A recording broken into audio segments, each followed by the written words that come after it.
the same old story of the rich guys creating something that'll be good for them and not so good for all of us.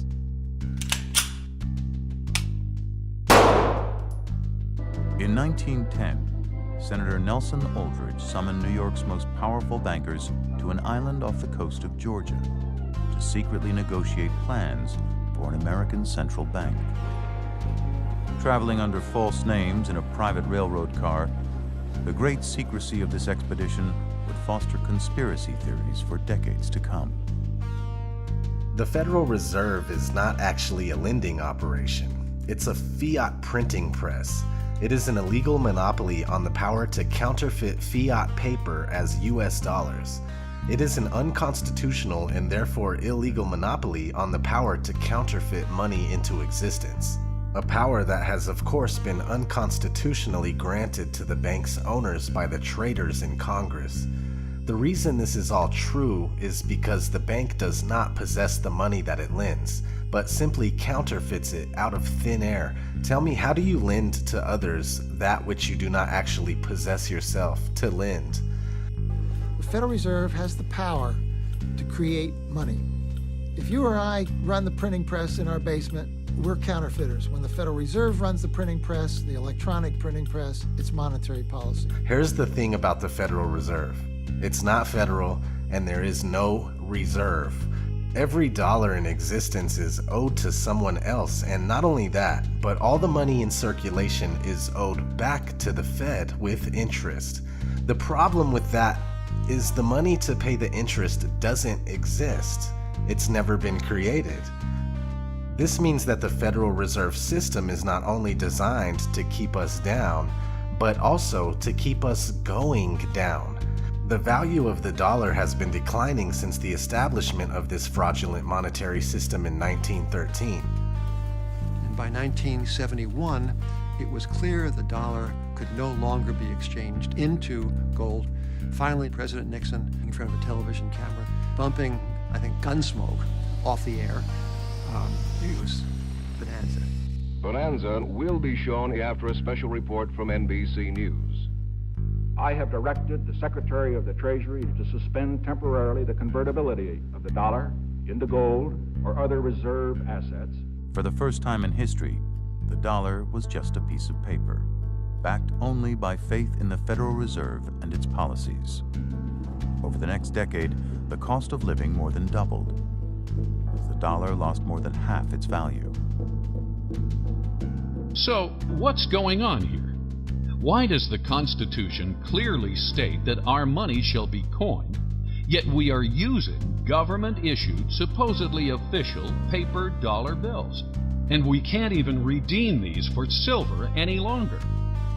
And why does Thomas Jefferson, the very man who drafted the Declaration of Independence and co-authored the U.S. Constitution, warn us about banks and corporations? Something is off here. The notion of a central bank does not fit into the Constitution. The Congress has the authority to coin money, and only gold and silver should be legal tender. And this is an absolute contradiction of the Constitution to have a Federal Reserve System and a central bank.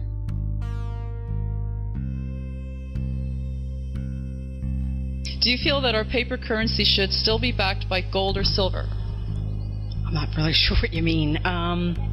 Like change the color of our money or something, or? It was designed for the elite, and even today a lot of people don't quite understand that. The Federal Reserve System, to most people, seems like it is an agency of the federal government. That's what I thought it was when I first started to research this topic.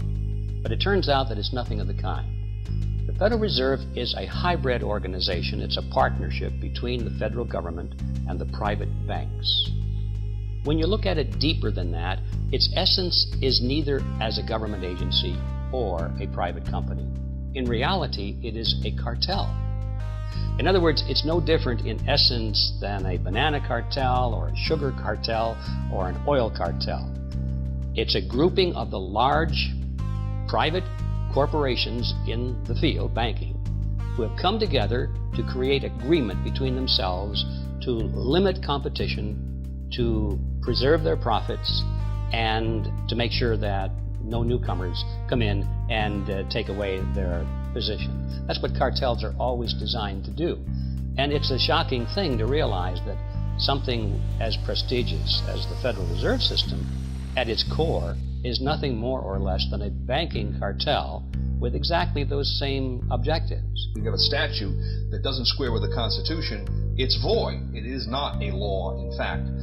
So the question then arises, well, how does that square with the oath of office of representatives, senators, judges?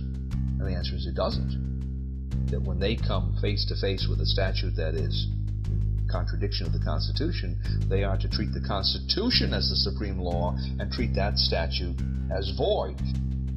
So that's number one. Here we have a system, the Federal Reserve System, that has all of these constitutional problems, and everyone is essentially looking in the opposite direction. So that doesn't square with the oath of office.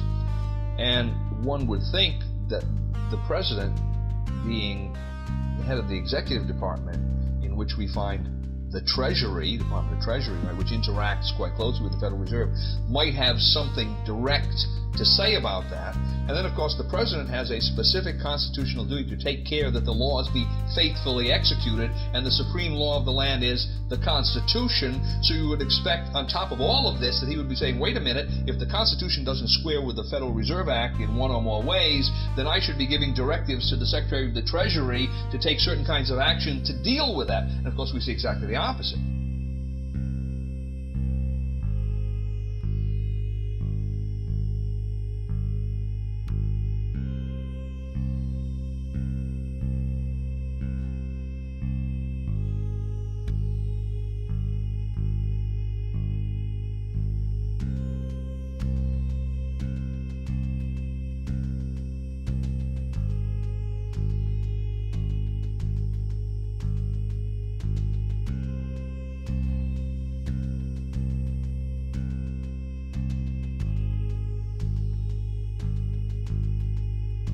I don't think it's good policy for the president or a president-elect to second-guess the Fed, which is an independent body. And we are, as a people, inherently and historically opposed to secret societies, to secret oaths, and to secret proceedings. What should be the proper relationship between a chairman of the Fed and a president of the United States? What the relationships are don't frankly matter. The Federal Reserve is an independent agency, and that means basically that there is no other agency of government which can overrule actions that we take. Today's paper currency, far from the gold and silver coinage stipulated by the founders, is essentially created out of thin air. Most people are alarmed when they hear about the fact that the Fed can create money out of nothing and charge interest on it, so they don't have the money to repay the loan. So what do? Easy. Borrow some more. So this process goes on and on and on, and that's why we have the national debt growing and growing and growing. But we have to pay more for a bag of groceries today than we did 5 years ago. Comes out of our pocket, comes out of our earning capacity. That is value which we should have, but it's been taken from us through a process that we call inflation, but in reality it's a hidden tax. Inflation is the result of being able to create money out of nothing, and that is the power we have given to the Federal Reserve System. Looking at this chart, it doesn't take a genius to see where we are headed. And when this system crashes and burns, from the ashes will emerge the New World Order. This has been the plan all along. Set up a system, get us to be dependent on it, then by the time it inevitably fails, they will present the solution. The final solution, Novus Ordo Seclorum, the new order for the ages. Where this graph is headed is for total destruction of our monetary system. Our money will be totally worthless, and it'll probably be reissued in the form of some international currency, which will be equally worthless. But the value to these people is that once it's on an international basis, there's nowhere else to go. Right now, if you don't like American dollars, you can buy Japanese yen. If you don't like that, you can buy Swiss francs. If you don't like that, you can move to whatever currency seems to be having a little better track record. Once there's an international monetary system in place, modeled completely and exactly after the Federal Reserve System, is exactly the same, then there's no place else to go, folks. The New World Order is exactly what it says. A single order for the entire world to live under. One authority to answer to. A one-world police force, a unified world military, and one kind of currency for everyone. They even want to implement a one-world religion. Just do a quick search for the United Religions Initiative, which states that it's a global grassroots interfaith network that cultivates peace and justice by engaging people to bridge religious and cultural differences and work together for the good of their communities and the world. And that's the thing, they make it sound good. Peace, justice, unity, community improvement. What's not to like? Well, they don't tell you the rest of the story. They fail to mention the part about a worldwide conspiracy being orchestrated by an extremely powerful and influential group of genetically related individuals, at least at the highest echelons, which include many of the world's wealthiest people, top political leaders, powerful Jews, and corporate elite, as well as members of secret societies including Freemasons. Freemasons run the country! And the so-called black nobility of Europe, dominated by the British Crown, whose goal is to create a one-world government, stripped of nationalistic and regional boundaries, that is obedient to their agenda. Their intention is to obtain complete and total control over every human being on Earth and to dramatically reduce the world's population, while regulating and managing reproduction thereafter. Folks, there is a new world order that's being created. Out of these troubled times, our fifth objective, a new world order, can emerge. We have before us the opportunity to forge for ourselves and for future generations a new world order. When we are successful, and we will be, we have a real chance at this new world order. It is a big idea, a new world order. Such is a world worthy of our children's future. A world in which there is the very real prospect of a new world order. And that's why I wanted to speak to you today about the new world taking shape around us, about the prospects for a new world order now within our reach. I'll be talking in some detail about the possibility of a new world order, the quest for the new world order. New world order. The new world order really is a tool for addressing a new world of possibilities. The President, George Bush, has talked time and time again about the new world order. So it's a phrase that I often use myself, that we needed a new world order. A new world order, a defining moment in history. New world order, new world order, new world order. Is that a new world order? True new world order. Build a new world order, new world order. I've told you before, because I love it so much, they also created the Great Seal of the United States. And that Great Seal of the United States has on it, Novus Order Seclorum, a new order for the centuries, for the ages, forever.